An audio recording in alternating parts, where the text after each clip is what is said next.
बिस्मिल्लाहिर्रहमानिर्रहीम। अस्सलाम वालेकुम दोस्तों, मैं उम्मीद करता हूँ कि आप लोग खैरियत से होंगे, ज़िंदगी की बहारों को भरपूर तरीके से एंजॉय कर रहे होंगे। आज जो हम बुक लाए स्टडी करने के लिए वो है अर्बन रेंट स्टेशन ऑर्डिनेंस 1959। और इसके अंदर आज जो हम टॉपिक डिस्कस करेंगे वो है फेयर रेंट, और इसको डील करते हैं सेक्शन 4 to 6। और इसके अंदर आज हम डिस्कस करेंगे कि फेयर रेंट क्या होता है, इसकी डिटर्मिनेशन कैसे होती है, और कौन बंदा एप्लीकेशन दे सकता है, या कितने अरसे के लिए होता है, कितनी परसेंटेज के साथ इसको इंक्रीज किया जा सकता है, और ये क्या इसके अंदर मज़ीद इजाफा भी हो सकता है। तो, तो ये आज सारी चीज़ें हम डिस्कस करेंगे। टॉपिक पर आने से पहले मैं आप लोगों से गुजारिश करता चलूँ, ये जो मेरा चैनल है पीट फॉर जस्टिस, काइंडली आप इसको सब्सक्राइब कर दें, इससे मेरी हौसला अफजाई होती है। तो दोस्तों आते हैं टॉपिक के ऊपर। तो दोस्तों ये जो सबसे पहले सेक्शन आज हम डिस्कस करेंगे वो है सेक्शन 4। सेक्शन 4 डील करती है फेयर रेंट को। अब इसके अंदर ये है कि जब किसी लैंडलॉर्ड या टेनेंट के दरमियान अगर किराए के ऊपर या रेंट के ऊपर कोई डिस्प्यूट पैदा हो जाता है, तो किराएदार या टेनेंट या फिर लैंडलॉर्ड, इन दोनों में से कोई एक बंदा एप्लीकेशन लेकर रेंट कंट्रोलर की अदालत के अंदर जाता है और कहता है कि जनाब ये जो रेंटेड प्रेमिसेस है इसका फेयर रेंट डिटरमिन किया जाए। तो रेंट कंट्रोलर जो है उनकी दरख्वास्त मंसूर होने के बाद वो रेंट फिक्स कर देता है, और रेंट फिक्स करने से पहले अपनी सेटिस्फेक्शन के लिए उसके लिए ज़रूरी ये है कि कुछ चीज़ों की, कुछ मामलात की वो इंक्वायरी करेगा, और इंक्वायरी करने के बाद वो रेंट फिक्स करेगा। सबसे पहले क्या चीज़ देखेगा? सबसे पहले ये देखेगा कि उस तरह की जो रेंटेड बिल्डिंग है या रेंटेड प्रेमिसेस है, तो उस तरह की जो बिल्डिंग है उससे मिलती जुलती जो दीगर बिल्डिंग्स हैं उस लोकेलिटी के अंदर, सेम वो जो एरिया है, लोकेलिटी है उसके अंदर, और उस नोयत की अगर कोई दुकान है तो उस दुकान के अंदर अगर फॉर एग्जांपल एक मेन बाज़ार है या कोई मशहूर बाज़ार है, जैसे कि उसके अंदर एक शॉप है, तो उसके अंदर फिर अगर किसी दूसरी शॉप का अगर किराया फिक्स करना हो तो फिर अदालत जो है वो उस तरह की शॉप वो देखेगा। अगर किसी पोश इलाके के अंदर कोई शॉप है तो फिर उस जो पोश इलाके के अंदर दीगर शॉप्स हैं उनका वो इंक्वायरी करेगा कि उन इमारतों का या उन शॉप्स का वो क्या रेंट मुकर्रर है, मतलब कि उनकी वो जो रेंटेड प्रेमिसेस जो डिस्प्यूटेड है उसका किराया फिक्स करने के लिए वो मिलती जुलती दीगर जो इमारतें हैं उस लोकेलिटी के अंदर उनको देखेगा कि इसका कितना किराया है। और या अगर प्रॉपर्टी रिमोट एरिया के अंदर है तो फिर वो रिमोट एरिया के अंदर दीगर जो उस तरह की सिमिलर इमारतें होंगी उनका किराया देखकर किराया फिक्स करेगा। उसके बाद दूसरी बात ये देखेगा कि ये कास्ट ऑफ जो मटेरियल है, कंस्ट्रक्शन मटेरियल, अगर उसके अंदर वो टाइम टू टाइम जो है वो इन्फ्लेशन की वजह से कोई इंक्रीज़ हो जाता है उसके अंदर, ग्रेवल स्टोर के अंदर या सीमेंट के अंदर या जो कंस्ट्रक्शन के काम के अंदर, तो फिर वो कंस्ट्रक्शन का किस रेट से वो राइज कर रही है उस चीज़ को वो मद्देनज़र रखेगा। अगर कोई नया टैक्स लगाया गया तो फिर वो नया टैक्स जो है वो मद्देनज़र रखेगा, और उसके बाद फिर वो फिक्स करेगा जो फेयर रेंट है। इसके अलावा वो इमारत की जो रेंटल वैल्यूएशन है उसकी रेंटल वैल्यू देखेगा कि इस इमारत की जो वैल्यू है इसका रेंट कितना होना चाहिए और इसकी रेंटल वैल्यू क्या है। अगर उसके ऊपर कोई नया प्रॉपर्टी टैक्स इम्पोज हो गया है या कोई नया म्यूनसिपल टैक्स इम्पोज हो गया है या कोई दीगर टैक्स इम्पोज हुआ है, तो ये सारी चीज़ें हैं, ये सारी चीज़ें मद्देनज़र रखकर फिर वो रेंट फिक्स करेगा। उसकी अगली बात इसके अंदर ये है कि जब एक दफ़ा रेंट कंट्रोलर ने रेंट फिक्स कर दिया और वो रेंट काबिल अदा है on the part of tenant, लेकिन उसके अंदर शर्त यह है कि अगर किसी रेंट कंट्रोलर ने वो सिमिलर इमारतों का अगर उसने कोई रेंट फिक्स वो अपना वो इंक्वायरी की और रेंट मालूम किया, और जो लोग इसके पास टेनेंट और लैंडलॉर्ड आए और इस इमारत का रेंट फिक्स करने के लिए, और इन्होंने जो लैंडलॉर्ड ने इंक्रीज़ किया है वो जो 25% है और जो उसने कैलकुलेशन की है वो उससे कहीं ज़्यादा बनता है, तो इसमें उन्होंने कहा है कि वो जो रेंट कंट्रोलर है वो जब भी कैलकुलेशन करेगा तो फिर उसकी जो इंक्रीज इन रेंट है वो 25% से ज़्यादा नहीं होगी जो टोटल अमाउंट जो है वो दे रहा है जो टेनेंट। तो उस सूरत के अंदर भी वो कुल अमाउंट जो कुल किराए की रकम है उससे 25% जो है सिर्फ इंक्रीज हो सकता है, उससे ज़्यादा नहीं होगा, चाहे उसकी कैलकुलेशन ज़्यादा हो या कम हो। उसके बाद आ जाती है दोस्तों सेक्शन 5। सेक्शन 5 के अंदर लॉ मेकर कहती हैं कि cases in which further increase in fair rent is permissible, कि यानी कि वो कौन सी हालात व वाक़यात हैं कि जिन सूरत के अंदर जब एक प्रॉपर्टी का किराया जो है वो रेंट कंट्रोलर ने अगर फिक्स कर दिया है, फिर रेंट फिक्स हो गया है, तो फिर कौन सी वजूहत हैं कि जिनको बुनियाद बनाकर दोबारा अगर एक दफ़ा फेयर रेंट वो डिटर्मन हो गया उसमें मज़ीद इजाफा किया जा सकता है। तो इसके अंदर लॉ मेकर ने कहा है कि जब किसी रिहायशी इमारत का, रेजिडेंशियल बिल्डिंग का अगर फेयर रेंट किसी रेंट कंट्रोलर ने एक दफ़ा फिक्स कर दिया, या लैंडलॉर्ड और टेनेंट के दरमियान अगर वो रेंट डीड जो है वो तहरीर हो चुकी है और वो उस जो रेंट है उसके ऊपर वो राज़ी हो चुके हैं जी, कि टेनेंट कहता है जी ठीक है मैं इतना किराया अदा करूँगा, तो रेंट का उस फिर जब राज़ी हो गए, या तो रेंट कंट्रोलर ने उनको वो जो फिक्स कर दिया रेंट, या फिर पार्टी जो है वो खुद ही वो राज़ी हो गई जी कि वो रेंट देने के लिए किसी रकम के ऊपर राज़ी हो जाते हैं। तो इसमें उन्होंने ये कहा कि वो रेंट जो फेयर रेंट एक दफ़ा डिटर्मन हो गया तो उसके अंदर इंक्रीज जो है 25% इंक्रीज जो है वो 3 साल के बाद होगी। और इसके अंदर इन्होंने एक और भी कहा है जी कि फर्दर इंक्रीज किस वक्त पॉसिबल है, तो फर्दर इंक्रीज उस वक्त पॉसिबल है कि जब ये टेनेंट जो है वो रिक्वेस्ट करता है वो लैंडलॉर्ड को कि जनाब इसके अंदर आप ये जो पोर्शन है आप इसको अपग्रेड कर दें, इसके अंदर मरम्मती कर दें, रिपेयर कर दें, या इसके अंदर कोई अल्ट्रेशन करें या कुछ चीज़ इसके अंदर नई ऐड करें on the request of tenant. अगर वो लैंडलॉर्ड वो अपने पॉकेट से खर्चा करके वो इम्प्रूवमेंट करता है या जो उसने रिक्वेस्ट की है टेनेंट ने उसके मुताबिक बिल्डिंग को बना देता है, तो फिर वो इजाफे का किराए के अंदर फेयर रेंट अगर वो ऑलरेडी डिटर्मन हो चुका है उसके अंदर दोबारा इंक्रीज करने का एंटाइटल हो जाता है। उसके बाद अगली बात इन्होंने ये की है कि किसी बिल्डिंग में नई तब्दीली या नई अल्ट्रेशन या वो जो इम्प्रूवमेंट है बिल्डिंग के अंदर या रेंटेड प्रेमिसेस के अंदर, तो जो टेनेंट की दरख्वास्त पर लैंडलॉर्ड ने की है और लैंडलॉर्ड को जिसके अंदर वो किराया जो है वो इंक्रीज करने का एंटाइटल भी है, तो इन्होंने इसके अंदर इस सेक्शन के अंदर एक बात की है कि जो एडिशनल अमाउंट होगी जो किराए की, तो वो जो लोकेलिटी के अंदर जो किराया चल रहा है वो उससे ज़्यादा नहीं होगा। अगर वो उसने कंस्ट्रक्शन कर भी दी है तो ये नहीं है जी कि वो अगर वो 25,000 रुपये किराया वो बंदा वो टेनेंट दे रहा है और फिर रेंट तय हो गया है और उसके अंदर फिर वो किराएदार की रिक्वेस्ट के ऊपर लैंडलॉर्ड ने कोई मज़ीद उसके अंदर कोई इम्प्रूवमेंट की है, तो इसका मकसद ये नहीं है जी कि 25 की जगह 50,000 रुपये आप किराया उससे वसूल करना शुरू कर दें, नहीं, ऐसा नहीं है। उसके अंदर जो इजाफा होगा अगर 25,000 रुपया अगर वो किराया तो उसके अंदर 2,000 रुपये फालतू कर देगा, 26 से 27,000 रुपये हो जाएगा, इससे ज़्यादा नहीं हो सकता। और उसके बाद इन्होंने एक और बात, अगली बात जो है ये सेक्शन 5 के अंदर की है कि अगर इवन देन अगर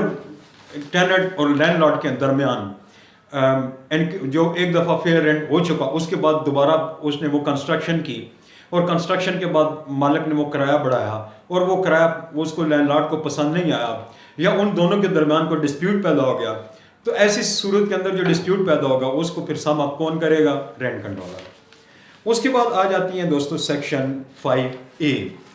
अब सेक्शन 5A के अंदर लॉ मेकर ने जो सेक्शन ऐड की है वो ये है increase of rent of non residential building,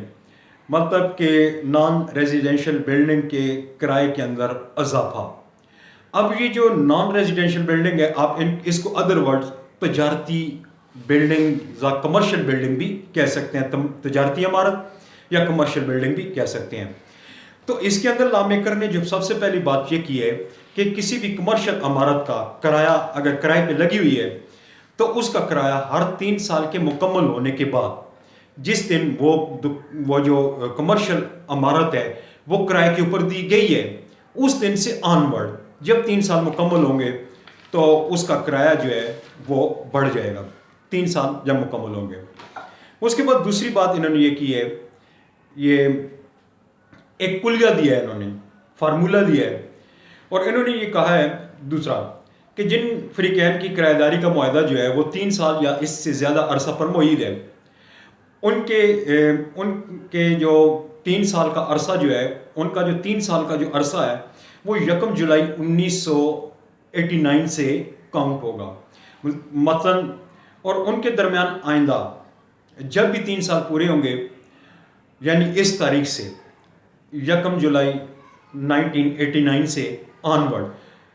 तो इस मुआहदे का लैंडलॉर्ड उसके मुताबिक 3 साल मुकम्मल होने के बाद वो किराया इंक्रीज करने का वो इंटाइटल होगा। मतलब कि जब किराया ऐसा भी होता है कि 3 साल या 3 साल से ज़्यादा अरसे के लिए है और उनके दरमियान वो किराएदारी का मुआहदा जो है, अगर वो मौजूद किराएदारी तो मौजूद है और उसके अंदर कोई डेट फिक्स नहीं है, वो चल रहा है किराया, तो फिर उन्होंने एक डेट दी है 1 जुलाई 1989 ये अमेंडमेंट करने के बाद कि इस आप डेट काउंट करेंगे और जब भी इसके बाद 3 साल मुकम्मल होंगे तो आप उसके अंदर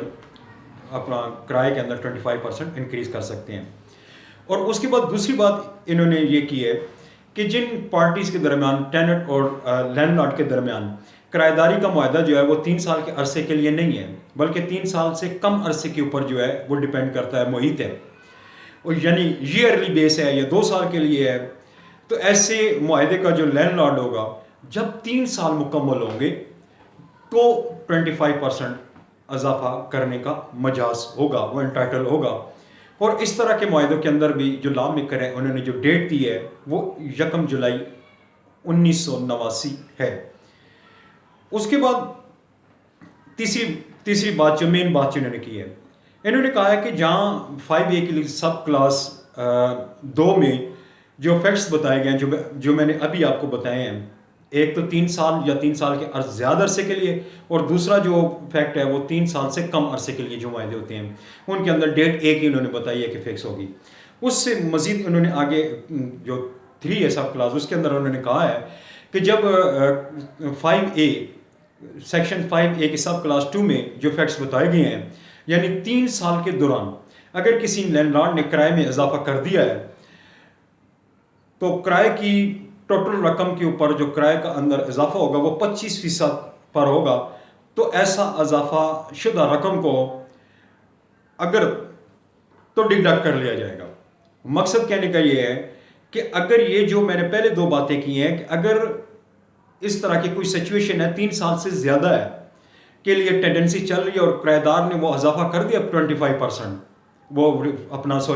लैंडलॉर्ड ने 25% इजाफा कर दिया, और ये जो है, और ये जो डेट जो लॉ मेकर ने बताई है वो 1 जुलाई 1989 है और इससे पहले उन्होंने इजाफा कर दिया है, तो फिर वो जो एडिशनल रकम होगी वो डिडक्ट कर दी जाएगी। अगर, और दूसरी बात इन्होंने ये किया है क्योंकि वो जो एडिशनल रकम है वो 3 साल से पहले नहीं हो सकती, यहाँ आपने टाइम की कैलकुलेशन करनी है। दूसरी बात, अगर किराए में इजाफा 25% या इससे 25% के बराबर है और गुज़श्ता 3 साल के अंदर वो लैंडलॉर्ड ने बढ़ाया है, तो 3 साल पूरा होने से कबल वो लैंडलॉर्ड जो है वो एंटाइटल नहीं है कि वो किराए के अंदर इजाफा करे। अगर वो किराए के अंदर इजाफा करता है तो वो किराए की जो रकम है वो दीगर जो लोकेलिटी के अंदर जो वो किराया लोग टेनेंट पे कर रहे हैं उससे ज़्यादा नहीं होना चाहिए। चौथी बात ये है 5A के अंदर कि ये जो 5A की सब क्लास 2 में बयान करदा जो फैक्ट्स हैं, अगर कोई टेनेंट 25% इजाफा के अमाउंट 60 दिन के अंदर लैंडलॉर्ड को अदा नहीं करता, तो वो ये जो ऑर्डिनेंस बनाया गया है इसकी सेक्शन 13 सब क्लास 2 आगे सब क्लास 1 के तहत डिफॉल्टर तस्वर होगा और डिफॉल्ट की रकम उससे रिकवर की जा सकती है, और and such tenant shall be entitled to be evacuated, उसको निकाला भी जा सकता है। उसके बाद जो अगली बात इन्होंने की है उस सेक्शन के अंदर अपना सब क्लास 5 के अंदर कि अगर लैंडलॉर्ड ने कमर्शियल बिल्डिंग के अपना कमर्शियल बिल्डिंग जो है तजारती इमारत उसके अंदर इजाफा किया है, अगर या कोई इस तरह की मुकदमा अदालत के अंदर चल रहा है जो इस अमेंडमेंट के आने से पहले चल रहे हैं, तो वो सारे मुकदमे जो हैं सेक्शन 5A के आने के बाद अपडेट तस्वर होंगे। मतलब कि जो भी नया मुकदमा होगा सेक्शन 5A के तहत तजारती इमारतों का, तजारती इमारतें या कमर्शियल बिल्डिंग की जो रेंट के अंदर जो इंक्रीज़ है उसके ऊपर अगर डिस्प्यूट पैदा हो जाता है, तो नेक्स्ट टाइम वो जो दावे होंगे, वो जो एप्लीकेशन आप कोर्ट के अंदर रेंट कंट्रोलर को आप देंगे, वो सेक्शन 5A के तहत होंगे, इससे पहले 4-5 के तहत नहीं होंगे। उसके बाद इन्होंने इसी के अंदर एक और बात की है, इस सब क्लास में लॉ मेकर ने कहा है कि अगर लैंडलॉर्ड और टेनेंट बाहमी रजामंदी से अगर आपस में कोई किराएदारी का मुआहदा करते हैं और जिसके अंदर वो कहते हैं जी कि हम हर 3 साल के अंदर इसके अंदर 25% जो है वो रेंट के अंदर इंक्रीज़ करेंगे किसी कमर्शियल बिल्डिंग का, और वो मुआहदा साइन करने के बाद रेंट कंट्रोलर के पास जाती हैं और उससे वेरीफाई करवाती हैं, तो फिर ये सेक्शन 5A उनके ऊपर अप्लाई नहीं होगी। और उसके बाद आ जाती है सेक्शन, ये दोस्तों आ जाती है 6। सेक्शन 6 के अंदर इन्होंने कहा है कि landlord not to claim anything in excess of fair rent. अब इसमें लॉ मेकर ने यह बात की है कि ये जो लैंडलॉर्ड है या मालिक की अराजी है या मालिक की जायदाद है, वो टेनेंट से, किराएदार से किराए की रकम के अलावा जो फेयर रेंट या मुनासिब किराया एक दफ़ा कोर्ट ने जो फिक्स कर दिया है, उसके अलावा वो किराएदार से कोई रकम का मुतालबा, किसी रकम का मुतालबा नहीं कर सकता। और इसके अंदर इन्होंने 2-3 बातें की हैं, मैं आपके सामने एक्सप्रेस कर देता हूँ। सबसे पहली बात यह है कि अगर कंट्रोलर ने एक दफ़ा लैंडलॉर्ड और टेनेंट के दरमियान किसी रेंटेड प्रेमिसेस का अगर उसने फेयर रेंट डिटरमिन कर दिया इस एक्ट की, अपना इस ऑर्डिनेंस की सेक्शन 4 के तहत, तो पहली बात तो लैंडलॉर्ड किराएदार से ना तो कोई पगड़ी तलब कर सकता है, ना प्रीमियम तलब कर सकता है, ना कोई एडिशनल अमाउंट उससे तलब कर सकता है, ना एडवांस उससे ले सकता है। हाँ, अगर वो एडवांस लेना भी चाहे तो सिर्फ 1 महीने का एडवांस ले सकता है, इससे ज़्यादा एडवांस नहीं ले सकता। उसके बाद दूसरी बात इन्होंने ये की है कि अगर इस तरह का कोई मायदा वो रेंट कंट्रोलर की नज़र के अंदर आता है या उसके सामने आता है कि जिसके अंदर जो फेयर रेंट डिटर्मिनेशन के लिए कंट्रोलर के पास आया है कोई मैटर, और उसके दौरान कोई ऐसा मुआहदा आ जाता है कि जिसके अंदर वो लैंडलॉर्ड की तरफ से इस तरह की किसी अमाउंट का जिक्र है या इस तरह की कोई अमाउंट लिखी हुई है, तो वो लैंडलॉर्ड उसको नल एंड वाइड डिक्लेयर कर सकता है। अगर वो लैंडलॉर्ड के पास नहीं भी गए तो भी वो जो एडिशनल अमाउंट होगी, पगड़ी होगी, प्रीमियम होगा, एडवांस होगा, वो नल एंड वाइड तस्वर होगा, और लैंडलॉर्ड इस तरह की रकम को मांगने का एंटाइटल नहीं है। आखिरी बात इसके अंदर ये है कि अगर लैंडलॉर्ड ने इससे पहले फेयर रेंट या किसी वो रेंट कंट्रोलर के नोटिस से अंदर आने से पहले कोई उसने वो रकम ले ली है, पगड़ी ले ली है टेनेंट से, या कोई एडवांस उसने पकड़ लिया है उससे, और इस तरह का फेयर रेंट के ऊपर, उसके बाद फेयर रेंट के ऊपर जब किराया इंक्रीज हुआ, उसके ऊपर कोई डिस्प्यूट पैदा हो गया लैंडलॉर्ड और वो टेनेंट के दरमियान, और ऑलरेडी वो ले भी चुका है, वो पगड़ी भी ले चुका है, प्रीमियम ले चुका है, एडवांस भी ले चुका है लैंडलॉर्ड, तो वो रेंट कंट्रोलर जो है जब वो रेंट फिक्स करेगा तो ये जो एडिशनल अमाउंट ऑलरेडी वो जो लैंडलॉर्ड ले चुका है, तो इसको एडजस्ट किया जाएगा, या तो उसको वापस किया जाएगा या फिर किराए की कीमत के अंदर एडजस्ट किया जाएगा। तो दोस्तों, मैं समझता हूँ आज की मेरी वीडियो जो है आपको समझ आ गई होगी और आपको पसंद भी आएगी। मैं आपसे नई वीडियो के आने तक आपसे इजाज़त चाहूँगा। इजाज़त दीजिए। अल्लाह हाफिज़ and wish you good luck.